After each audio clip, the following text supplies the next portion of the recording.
What we negotiated just now on October 21st was the last set of what we call disengagement agreement. The troops, which is why the word disengagement, having them go back to their normal operating basis as far as possible, and also resuming patrol in the way in which it used to be done in 2020.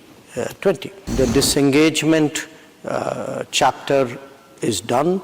Its implementation will happen in the coming days to everybody's satisfaction. Part which awaits us is what we call the de-escalation, which is the build-up of forces along the line of actual control. Our relationship was also very profoundly affected because it has always been an assumption on our side that peace and tranquility in the border areas is a prerequisite for the development of our ties. Since peace and tranquility was disturbed, including one major incident of bloodshed, our relationship with China has cut back in different ways. I think a lot of countries, including Australia, look to your relationship with China, and the negotiations across a range of issues that India has dealt with. And of course, recently the two countries announced a way forward on issues concerning the disputed border area. That does seem to validate the idea of negotiation and give and take, and that diplomacy remains vital in resolving these disputes. We, of course, have been there before when it comes to China and making agreements and then breaking agreements. So I'm keen to hear your thoughts on where you see the India-China relationship, having now made that seeming breakthrough. Where do you see that relationship going in the next few years, given that it's not just important for India and China, but the relationship is really vital for the region itself? Sure. Justin, let me split that into three parts. What did we just negotiate? What still lies ahead of us? And in a sense, what's our medium, long-term view of the particular relationship? What we negotiated just now on October 21st was the last set of what we call disengagement agreements, which essentially means that after the summer of 2020, Chinese and Indian troops have been forward deployed, you can say, along the line of actual control in distances which were extremely concerning. The priority has been to find ways of separating the troops, which is why the word disengagement, having them go back to their normal operating basis as far as possible, and also resuming patrol in the way in which it used to be done in 2020.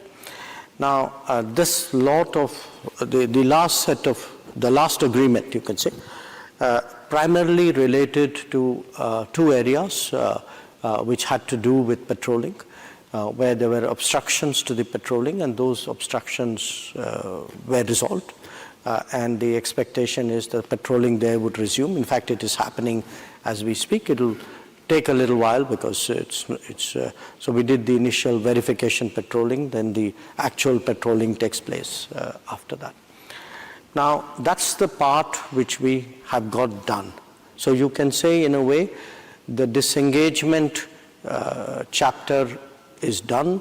Its implementation will happen in the coming days to everybody's satisfaction. And the part which now awaits us, the immediate part which awaits us, is what we call the de-escalation, which is the build-up of forces along the line of actual control, because both of us, in our case, it was a counter-deployment. In their case, was the initial deployment. We have many more forces with much greater weaponry than existed along the line or proximate to the line before 2020. So we have negotiations ahead of us. During this period, our relationship was also very profoundly affected because It has always been an assumption on our side that peace and tranquility in the border areas is a prerequisite for the development of our ties. And since peace and tranquility was disturbed, including one major incident of bloodshed, our relationship with China has cut back in different ways. So we also have to look at it. Now, everything is not going to happen at once. I mean, there will obviously be discussions of various kinds. But at the meeting, with the formal bilateral meeting between Prime Minister Modi and President Xi, which was actually happening after 5 years, what was agreed was that the Foreign Minister and the National Security Advisor, we would meet our counterpart, and so would the relevant officials, and find ways by which we will have to discuss, how do we normalize the relationship, and what would be the extent and the pace and the manner in which we would do that. The third part is, okay, but how do we actually see that relationship? It's really, in a way, quite a challenge, because you have two, the two most populous countries in the world, both of whom have been rising. They are rising in a broadly parallel time frame, physically next to each other, in a manner in which I would argue there are very few historical examples. And how do you establish an equilibrium between yourselves in the border areas, which happens to be disputed as well as establish a working relationship on other issues, regional issues, multilateral issues.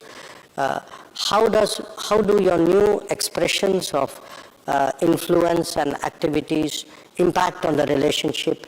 Where do they, in a way, come into contact with each other? These are really a very complex set of issues, and do require a lot of thinking and management.